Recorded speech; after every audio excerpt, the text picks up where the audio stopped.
खट्टा खाने वाली चुड़ैल। रात को अचानक राधिका मौसी को किचन से कुछ गिरने की आवाज आई। उन्होंने बाहर निकल के देखा तो किचन में उन्हें कोई सफेद साड़ी में दिखा। वो चीख पड़ी, हे भगवान, आलतू जलाल तू आई भला को टाल तू, आलतू जलाल तू आई भला को टाल तू। राधिका मौसी को चीखते सुनकर श्रवण बाहर आता है भागते हुए। अरे माँ, क्या हुआ? क्या देख लिया? दादी माँ आ गई क्या सपने में? अरे बेटा, रसोड़े में देख तो कौन है? श्रवण रसोड़े में झांक कर देखता है और उसे कोई नहीं दिखता अंदर। अब रसोड़े में तो कोई नहीं है माँ। कोई सफेद साड़ी में नहीं है क्या? नहीं माँ, कोई भी नहीं है। चिल्लम चिल्ली की आवाज सुनकर काजल भी वहां आ जाती है। अब क्या हो गया माँ जी? अरे बेटा, रसोड़े में एक चुड़ैल थी सफेद साड़ी में। अरे क्या कर रही थी वो अंदर? अरे बताया नहीं, कल आएगी ना तो पूछ लूंगी। चुड़ैल जी, आपका क्या प्लान है? माँ जी, रात बहुत हो गई है, आपने कोई बुरा सपना देखा होगा, चलिए सो जाइए। राधिका मौसी सोने तो चली जाती है, पर उनको रात भर नींद ही नहीं आती। वो कुछ भी उलझुल बातें सोचने लगती है। कहीं चुड़ैल की वजह से तो घर में टेंशन नहीं हो रहा, कहीं उसी की वजह से तो वो दादी नहीं बन पा रही। सुबह जब राधिका मौसी रसोड़े में छानबीन करती है तो पाती है कि नींबू का अचार गायब है। चुड़ैल नींबू का अचार ले गई, मुझे तो ठीक नहीं लग रहा कुछ। चुड़ैल को भी पता है कि जिंदगी का असली मजा तो खट्टे में ही है। राधिका मौसी झट से श्रवण को फोन कर देती है। बेटा, मुझे समस्या समझ में आ गई है, हमें एक तांत्रिक की जरूरत है। अरे क्या बोल रही हो माँ, तांत्रिक की क्या जरूरत है? आप पूजा पाठ तो कर ही रही हो ना। आलतू जलालतू मंत्र सारे फालतू जैसे कुछ मंत्र पढ़ो, चली जाएगी अपने आप चुड़ैल। अरे नहीं बेटा, कभी चुड़ैल को कम नहीं समझते। अरे तुझे पता भी नहीं चलेगा कि कभी वो छल करके काजल की जगह घर की बहू खुद बन जाएगी। क्या माँ, कुछ भी बोल रही हो? कहाँ काजल और कहाँ चुड़ैल? वैसे एक बात बताओ, काजल को अगर गाने के लिए बोल देना तो चुड़ैल काजल की आवाज सुनकर घर तो क्या धरती लोग छोड़कर चली जाएगी। तुम ना पढ़े लिखे बच्चे हर चीज को मजाक समझते हो। तुम रहने दो, मैं खुद ही तांत्रिक को बुला लेती हूँ। अच्छा सुन, शाम को इमली लेके आना। क्या है कि चटनी खाए बहुत दिन हो गए है ना? नहीं माँ, इमली तांत्रिक से ही मंगवा लो ना, आटा वगैरह भी उसी से पिसवा लेना।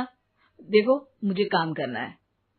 श्रवण रात को कई तरह की सब्जियों के साथ माँ के कहने पे चटनी के लिए इमली भी ले आया था, लेकिन राधिका मौसी के दिमाग में अलग ही फिल्म चल रही थी। उन्हें अब सिर्फ शक ही नहीं यकीन होने लगा था कि शायद चुड़ैल ने श्रवण पर अपना जाल बिछा दिया था, जिस वजह से श्रवण उनकी बात ही नहीं मान रहा था।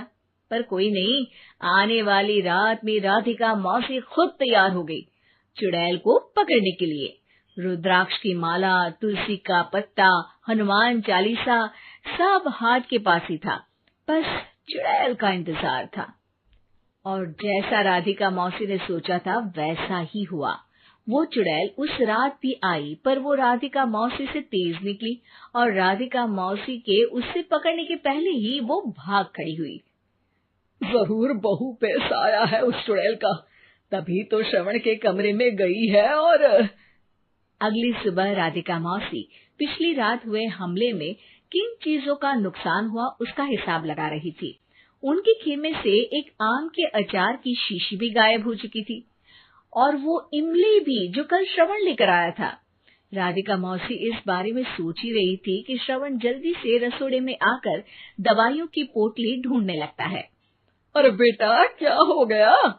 अब माँ, वो काजल की तबीयत खराब है, बहुत घबराहट हो रही है उसे। हे भगवान, मैंने पहले ही कहा था कि तांत्रिक को बुला लेते हैं, पर नहीं, अब देखो उस चुड़ैल ने काजल को अपने वश में करना शुरू भी कर दिया है। हालांकि श्रवण भूतों में विश्वास नहीं करता था, पर अब वो भी डर जाता है और राजी हो जाता है एक तांत्रिक को बुलाने के लिए। कुछ ही घंटों में तांत्रिक आ जाते हैं और राधिका मौसी तांत्रिक जी को सब बता देती है।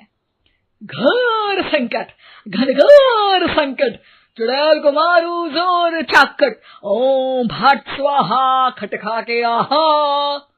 अरे ये क्या मंत्र है? मेरे खुद के ओरिजिनल मंत्र है, कल रात को ही लिखे हैं, अच्छे लगे तो दाद चाहूंगा। एक और मंत्र सुनो। अर्ज किया है आब्राकडाब्रा, दिल्ली बम्बई आगरा, चंदा मामा सोवरले सुरन मामू जारा। ये मंत्र है? अरे कोई 40 वालीसा पढ़ो ना। वक्त कम है, 40 नहीं पड़ेंगे, 20-25 में काम चलाना पड़ेगा। अलग निरंजन जाके लंदन, मुफ्त का मंजान घिस मेरे नंदन। अरे जल्दी करो तांत्रिक जी, जल्दी करो। तांत्रिक अपने उल झलूल मंत्र पढ़ने लगता है। श्रवण को तांत्रिक पे शक होता है। वो अपने एक डॉक्टर दोस्त को कॉल कर देता है ताकि कोई अनहोनी हो तो इमरजेंसी में चीजें मैनेज हो जाए। तांत्रिक धुनी रमाता है, जिसकी वजह से कमरे में काफी धुआं हो जाता है और जिसकी वजह से बहू की घबराहट बढ़ जाती है। अब भागेगी चुड़ैल। हाँ। बहू खांसते हुए धुएं से बचने के लिए बाहर चली जाती है। अरे भाग रही है, भाग रही है। पीछे पीछे श्रवण भी जाता है। बहू एक सोफे पर बैठ जाती है। तभी डॉक्टर दोस्त आ जाते हैं और श्रवण को पानी लाने के लिए कहते हैं। थोड़े चेकअप के बाद डॉक्टर कहते हैं, मेरे हिसाब से जाप का काम पूरा हो गया है। क्या मतलब? अरे कुछ भी नहीं माँ, कोई चुड़ैल नहीं है, खुशखबरी है, अब दादी बनने वाली है। मगर वो सब अचार के डब्बे। श्रवण दोनों अचार के डब्बे अपनी माँ को दिखाता है, जो कि उनके बिस्तर के नीचे छुपे हुए थे।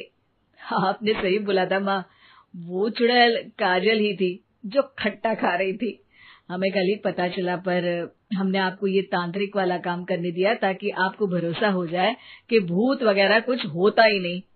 अच्छा अच्छा, ये तो बड़ी खुशी की बात है, पर बेटा मुझे एक झाड़ू तो ला दे। क्यों माँ? ये तांत्रिक का भूत उतारती हूँ मैं।